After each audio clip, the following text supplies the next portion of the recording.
Hi everybody, John P.O. here, and I recently went to the 2012 New York City Comic Con, and this is one of those cons that is in no way just limited to comic books. In fact, while I was there I got the opportunity to play the Emerald City Limited Edition Wizard of Oz Pinball machine by Jersey Jack Pinball. This is a fantastic machine, and Jersey Jack Pinball has been taking it around to different conventions, and they even brought it to E3 recently. Now you may find that surprising, but they did preserve the feel of classic pinball, but they've melded it with a lot of high-tech stuff that would be really surprising. And the marriage of the two makes it really easy to maintain, and it's just a fantastic machine. Now, Jersey Jack Pinball is the new guy on the block, but the company is in no way lacking in experience. They've got some superior people working behind it. In fact, while I was there at the Comic-Con, I got a chance to talk to the Vice President of Business Marketing, Mr. Drew Mansicalco. So let's take a look at the interview and see how that went, and you can see how I enjoyed that pinball machine so much.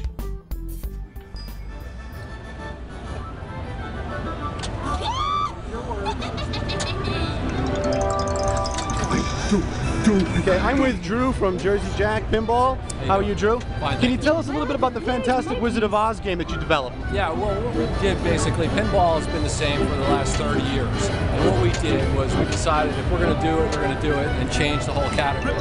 So what we did was we incorporated a 26-inch LCD. Mountains better than me. So when you're actually in modes in the game, you'll be playing them and watching videos pertaining to that particular mode. For example, when you're trying to save Toto, you'll see Miss Gold riding her bicycle, just like she did in the movie, and then the object will be to hit certain targets to open up the basket and rescue Toto.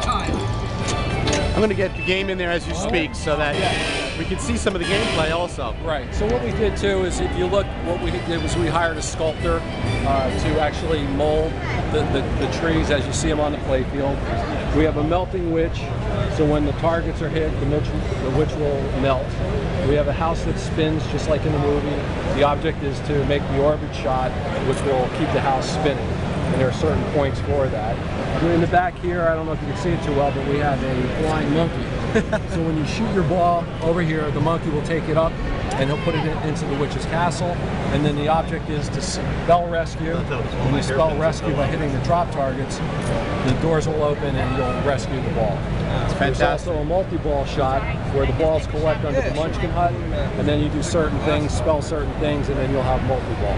Now it looks like it's all LED, so power consumption will be much less. LED RGB lighting, so for the operator who puts these into the locations. One bulb. No, different colors. No bulb. Well, yeah. Okay.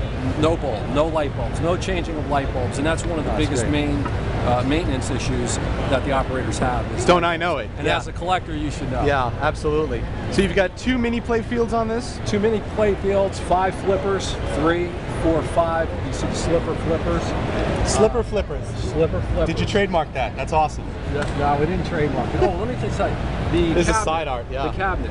The cabinet was done with a brand new process, which is a direct print process. Okay? It's not a decal and it's not silk screen. It's as if you were taking a piece of paper. Oh yeah, it's absolutely beautiful. Right, and then what we did is we finished it off with automotive gloss, high gloss automotive. It feels like there's lacquer on it. It looks like it's been dipped in glass.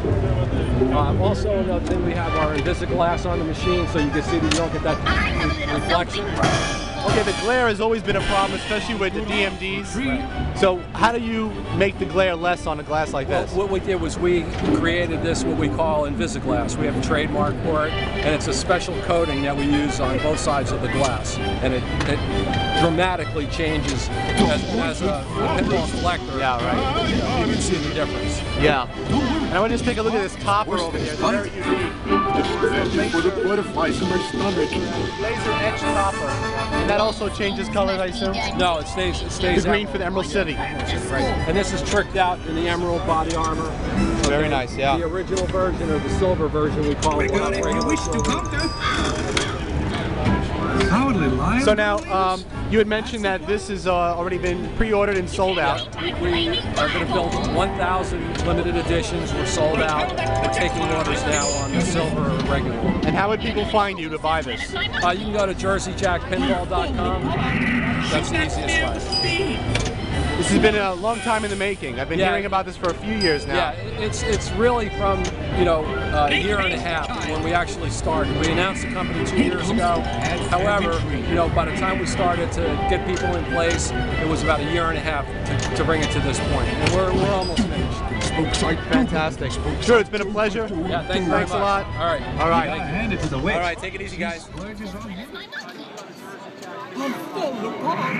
Shoot that sphere with speed. What a fact. Yeah, it's really from, you know, They paced the child. He comes to add every tree.